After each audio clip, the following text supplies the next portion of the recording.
근데 저출산 고령화의 위기는 어떤 분들은 아직도 골든타임이 남았다 이렇게 이야기를 하시기도 하더라고요. 저는 골든타임이 지나도 한참 지났다. 이미 수렁으로 빠질 만큼 빠져도 아주 깊숙이 빠졌다 이렇게 생각을 해요. 한번 생각을 해보세요. 지금 우리나라의 합계 출산율이 지난해 0.72명이었어요. 보통 2.1명 정도 돼야지만 인구가 대체된다. 현 정도의 인구 수를 계속 유지한다고 우리가 알고 있잖아요. 근데 이게 1명도 아니고 0.72명이니까 마치 5천만 명이 있으면 1명 태어나면 한 세대만 지나면 한 30년 지나면 이게 반으로 줄고 다시 또 30년 지나면 4분의 1로 줄어드는데 그게 아니라 0.72명이니까 훨씬 더 빠른 속도로 인구가 확 줄어드는 게 한 가지가 있고 감소하는 속도가 너무 빠르다는 게 너무 큰 문제고 이거는 전 세계에서 유례를 찾아볼 수 없는 거다 이미 여러 번 말씀을 드렸고 그리고 또 한 가지는 굉장히 빠르게 그 인구 구성이 그냥 전체적으로 똑같이 감소하면 그래도 우리나라 인구 밀도도 굉장히 높고 하니까 어쩌면 더 쾌적하게 살 수도 있겠네 이렇게 생각하시는 분들도 계신데 그게 아니라 어린아이들 젊은 사람들이 빠르게 줄어들고 있고 나이 드신 분들이 상대적으로 굉장히 많이 빨리 증가하니까 그러니까 우리나라가 이 경제가 지속 가능하지 않을 뿐만 아니라 사회적으로도 여러 가지 문제가 계속 발생할 수밖에 없다. 수렁 안에 있는 정도가 아니라 수렁에서 계속 밑으로 빠지고 있다는 말이에요.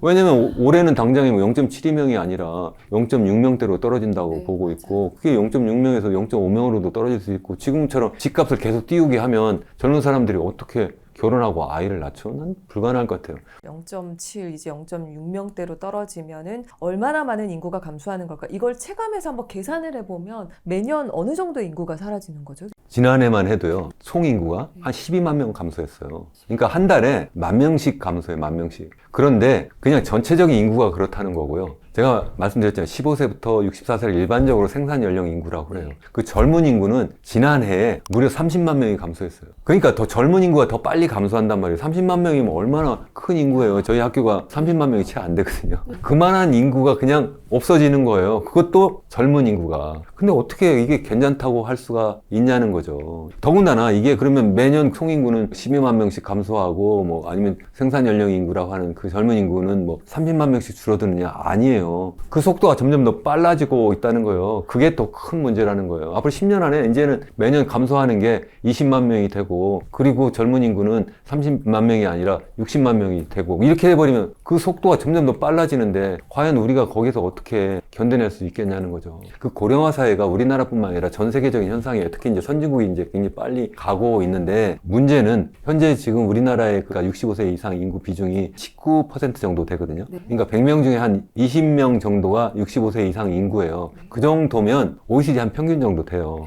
그러니까 뭐 괜찮네 이렇게 생각하시는 분 또 계신데 그게 문제가 아니라 현재 우리나라의 인구 고령화 속도는 OECD에서 단연코 1등이에요. 0.72명이라고 말씀드렸잖아요. 우리나라보다도 고령화 많이 진행된 나라, 대표적으로 일본 예를 들어요. 일본 같은 경우에는요, 65세 이상 인구 비중이 우리나라보다 한 10%포인트 높거든요. 그러니까 한 29% 정도 돼요. 거의 30%예요. 그러니까 10명 중 3명이 65세 이상 노인 인구인데 거기에 합계 출산율은 1.3명 정도 돼요. 요새 최근에 1.28명 정도 떨어졌어요. 그래서 초비상인데 1.28명이면 우리나라는 너무 정말 땡큐 중에 땡큐예요. 정말 우리나라는 그때 그렇게 된 게 2000년대 초 이후에 그때 잠깐 그랬고요. 계속 내리막길을 겪고 있는데 그 누구 하나 책임을 안 진 거예요. 이게 마치 뭐 2006년도에 무슨 뭐 저출산 고령사회위원회 뭐 만들어가지고 그때부터 무슨 뭐 대책을 세우는 것처럼 해가지고 그동안 뭐 270조를 썼다는 둥 뭐라고 하는데 그동안 출산율이 지금 얼마나 빠르게 감소했어요. 이게 전 세계에서 이렇게 된 나라가 하나도 없어요. 전쟁을 하고 있는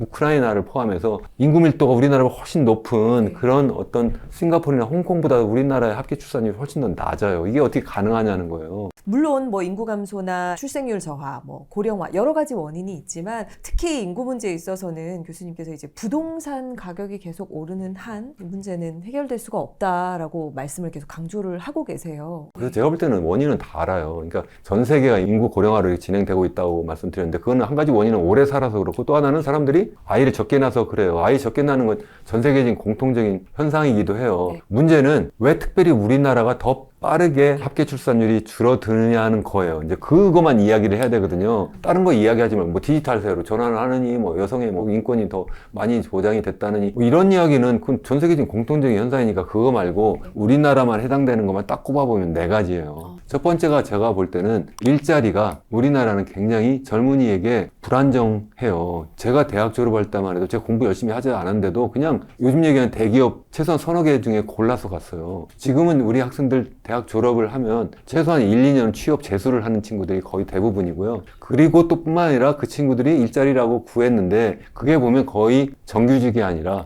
비정규직, 계약직, 임시직, 인턴직 이런 직이에요. 그러니까 내가 지금 여자친구, 남자친구가 있어요. 그래도 결혼을 할 수 없는 중요한 이유가 아직 돈을 못 벌어요. 근데 어떻게 내가 결혼을 한다는 말이 나와요? 안 되잖아요.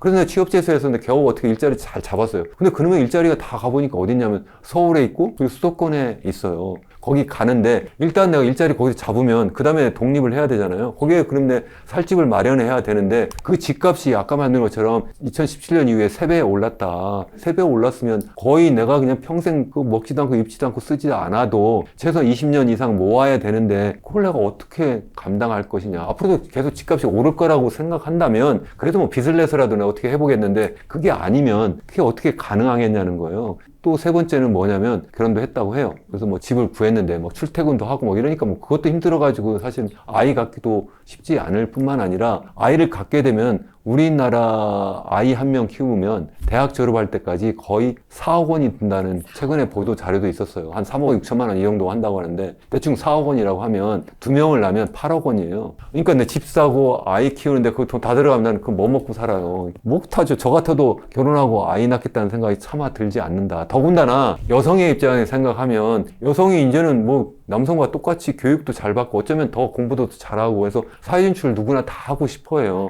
근데 OECD 기준으로 보면 우리나라 그 여성들의 고등교육 이수 비율이 더 높아요, 평균보다. 근데 정작 경제활동하는 그 인구 비율로 보면 여성의 경우에 OECD 평균에 떨어져요. 그게 무슨 얘기예요? 여성은 선택을 해야 되는 거예요. 대학을 딱 졸업하면 아, 내가 일을 하려고 하거나 아니면 집에 남아있거나. 그래서 결혼을 안 하는 거예요. 근데 또 그래서 결혼을 하겠다고 하면 이 일을 하게 되면 내가 여러 가지 이 두 개 양립이 안 되니까 결국을 포기해야 되고 이런 문제가 생긴다는 거죠. 그래서 결국 이 네 가지 문제를 다 해결해야 되는데 부동산 가격이 특별히 많이 이렇게 오른 상태인데 이거는 그래도 다른 거보다는 쉽게 전 잡을 수 있다고 생각을 하는데 그걸 안 잡아주는 게 저는 정말 안타깝다. 도리어 자꾸 이거 올리면서 이 젊은 사람들한테 결혼을 할 수 있도록 하고 또 도리어 아이를 가질 수 있도록 하는 정책처럼 이렇게 포장하는 것이 좀 전에 말씀드린 것처럼 뭐 신생아 특례 대출, 아이를 낳으면 뭐 대출을 크게 뭐 해주겠다 이렇게 하는데 저는 그게 도리어 주택가 집값을 더 띄워가지고 결혼 못하게 하는 정책이 아니냐. 전 그렇게 생각을 하는 거죠.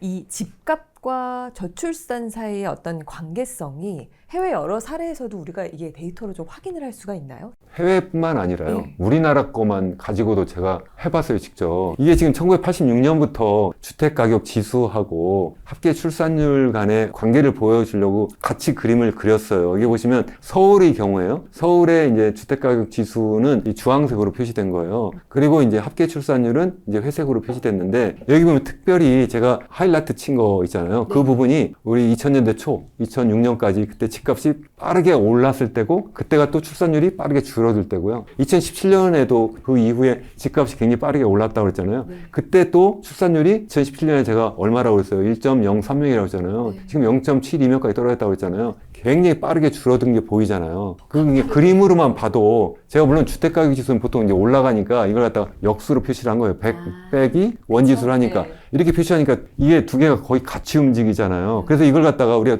단순 상관계수라고 해서 간단히 통계적인 어떤 상관관계를 계산해 보면요. 이게 얼마나 되면 0.86이 나와요. 보통 1이 제일 이제 상관계 거의 완전한 관계예요. 하나가 열이 10% 올라가면 또 하나도 10% 올라가는 건데 이게 0.86이면요. 상관계가 굉장히 높은 거예요. 거의 같이 움직인다는 거예요, 이게. 반비례한 관계성이 굉장히 높다는 거죠. 굉장히 높아도 거의 완벽하다. 최근 어떤 연구기관에서도 그걸 했더라고요. 제가 한 것처럼. 그랬더니 그거는 0.9 얼마가 나왔다고 하더라고요. 그래서 저뿐만 아니라 누구나 쉽게 계산해 볼 수 있는 그러한 거거든요.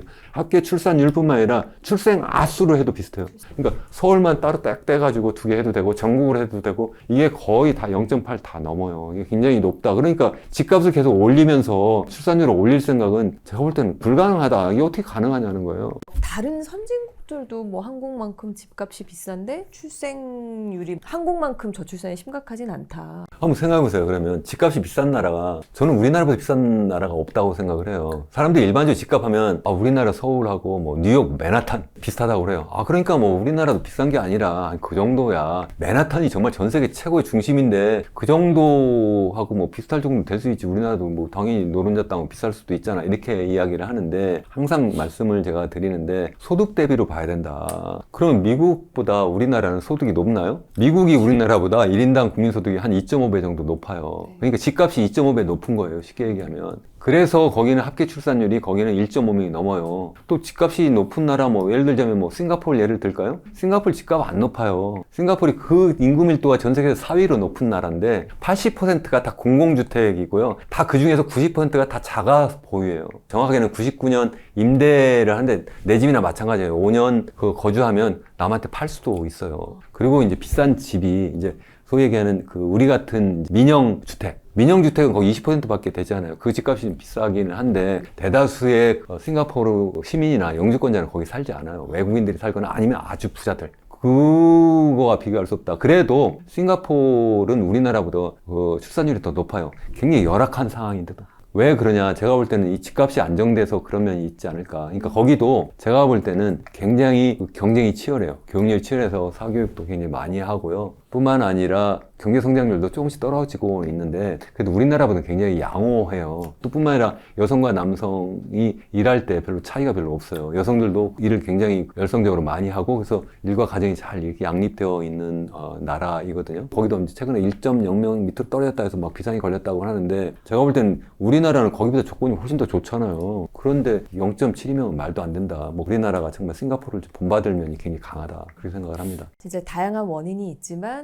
충분히 우리가 어떻게 보면은 해결할 수 있는 부분인데 최근에 이제 더 조장하는 정책이 지금 이야기되고 있어서 그것도 제가 말씀드리려고 하는데 이게 뭐냐면요. 그 최근에 결혼을 하면 혼인하는 쌍에 대해서 2억 원을 대출해주자. 20년 동안. 그래가지고 아이를 하나 낳으면 뭐 그 이자율을 막 처리로 1%로 한다고 그러더라고요. 그래서 이자를 아예 감면해주고 2명을 낳으면 뭐 그러면은 뭐 원금도 일부 뭐 아예 감면해주고 뭐 이런 정책을 쓰겠다는 거예요. 지난번 총선 때 아예 10년 만기로 1억 원을 대출해줘가지고 1명을 낳으면 이자를 아예 탕감해주고 또 2명을 낳으면 또 전체 1억 중에 뭐 절반을 원금 탕감해주고 더 나오면 또 전액 탕감해준다. 이런 정책을 하고 있는 거예요. 많은 분들이 와 이게 좋다 이렇게 생각을 하세요. 좋은 거 같죠? 뭐 표면적으로 봤을 때 난 안 좋다고 생각을 하는 거예요. 왜 안 좋냐면 한번 생각해보세요. 지난해 우리 혼인한 쌍이 몇 쌍인 줄 아세요? 한 20만 쌍이 좀 안 돼요.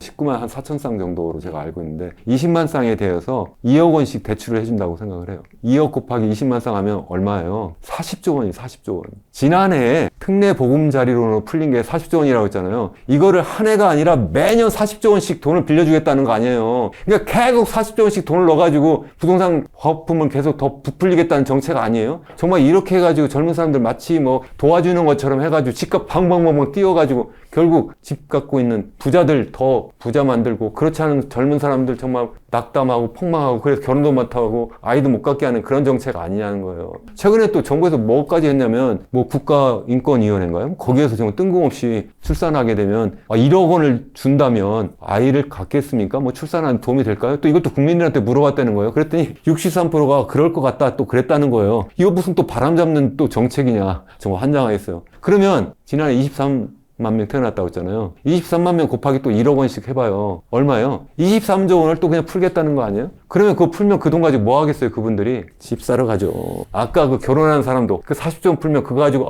이제 지금부터 이거 잘 모아놨다가 아기 낳아가지고 거기서 양육하는 데 써야지. 이렇게 하겠어요? 다 집 사러 가죠, 또. 집값 또 띄운단 말이에요. 그렇게 하지 말고 제가 이걸 나눠서 줘라. 그렇게 하지 말고 저는 독일식으로 하자. 예전부터 제가 주장했는데 2017년부터 주장을 했는데 그게 뭐냐면 우리나라 그때 합계 출산이 1.05명이었거든요. 그때 출생아 수가 30만 명이었어요. 그래서 이걸 어떻게 하냐. 이걸 한꺼번에 목돈 주면 결국 이거 가지고 그렇게 집값 띄우는데 쓰니까 그러지 말고 부모한테 주는 게 아니라 아이에게 잘 성장하도록 하는 것을 우리 사회가 책임지자. 국가가 책임지자. 그래서 20년 동안 매달 100만 원씩 유아수당으로 지급하자. 이렇게 전 주장을 한 거예요. 주는 이유가 뭐예요? 아이가 건강하게 제대로 된 교육을 받아서 태어나서 커 나가고 교육을 받고 사회에 나가야지만 우리 사회가 젊은이들한테 우리가 도움을 받을 수 있기 때문에 투자하는 거잖아요. 우리 미래의 자원에게 투자를 하는 건데 이걸 갖다가 목돈을 탁 줘버리면 어떤 분은 그 제 채널에서 이렇게까지 말씀하시더라고요.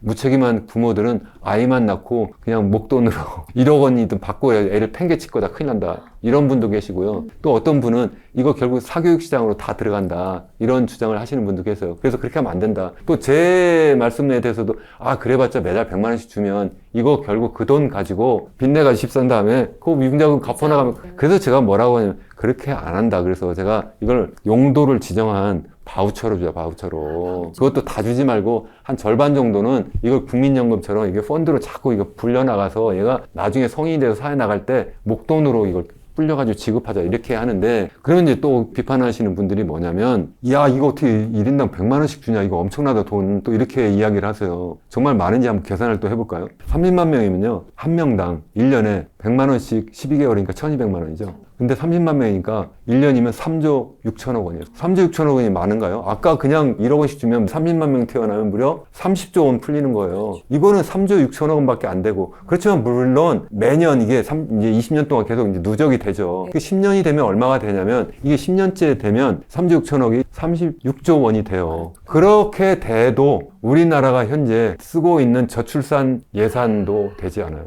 그 뒤에는 물론 조금씩 더 올라가겠죠. 올라가지만 그동안 이제 물가 상승률도 있고 우리나라 경제력도 좀 더 커진다고 보면 그 정도 충분히 우리가 감당할 수 있는 정도다. 저는 그렇게 생각을 해요. 그래서 이거 절대 이거를 목돈으로 주면 우리나라는 단연코 전부 다 집값 띄우는 데 쓰고 그래서 결국은 이 젊은 사람들에게 결혼하고 아이를 낳도록 하는 것이 아니라 도리어 결혼하지 못하게 하고 아이도 못 낳게 하는 그런 정말 나쁜 정책이다. 저는 이렇게 생각합니다. 그 교수님이 앞서서도 얘기를 하셨어요. 뭐 신생아 특례 대출이나 신혼부부를 위한 뭐 특공이라든가 이런 것들도 이름은 이제 저출산을 타개하기 위한 수단인 것처럼 그렇게 보이지만 이것도 해결책이 될 수 있지 않을까라고 생각을 하고 있었는데 교수님께서는 전혀 그렇지가 않다. 전혀 그렇지 않다는 거죠. 싱가포르 잠깐 말씀을 드렸었는데 싱가포르는 어떻게 하냐면요. 공공주택이 있으면 HDB라고 해서 LH 같은 거예요. 거기에서 이제 공공주택을 막 공급을 하는데 80%가 다 공공주택이라고 말씀드렸잖아요. 그러면 거기도 신생아 특공 비슷하게 아니면 또 신혼부부 특공 이런 게 있어요.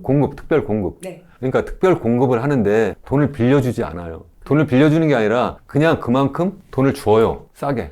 처음 주택을 구입을 하거나 아니면 아이를 낳으면 추가적으로 할인해서 분양을 해준다는 말이에요. 그러니까 제가 드리는 말씀은 우리나라 정부한테도 아니 정말 유의한다면 그냥 싸게 공급을 하면 되는데 그래가지고 그냥 젊은 부부들한테 그러니까 일단 공공주택을 많이 정말 좋은 자리에 일자리 옆에 많이 져야 되는 게 첫 번째. 두 번째는 그 결혼 출산 이걸 높이기 위해서는 그런 분들에게 싸게 우선적으로 공급하고 플러스 싸게 이제 공공주택을 공급한다는 거라는 말씀이에요. 다시 또 돈을 줘가지고 딴 데 가서 민영주택 비싸게 사라는 뜻이 아니라 그런 정책을 써야 되는데 자꾸 돈을 갖다 뭐 특례 대출 해가지고 돈을 빌려줘 버리면 그러면 그거 가지고 민영주택을 띄울 뿐만 아니라 결국은 그렇게 함으로 해서 그 젊은이들에게 빚더미에 자꾸 올라가게 만들어가지고 아이를 낳고 내가 그래서 행복하게 살 수 있는 계획을 세울 수가 없는 상황이 된다는 거예요. 그래서 그렇게 하면 안 된다. 다시 말씀드리지만 빌려주지 마라. 공유주택을 싸게 그냥 줘라. 그냥 공짜로 주라는 뜻이 아니라 그렇게 공급하는 게 그게 정답인데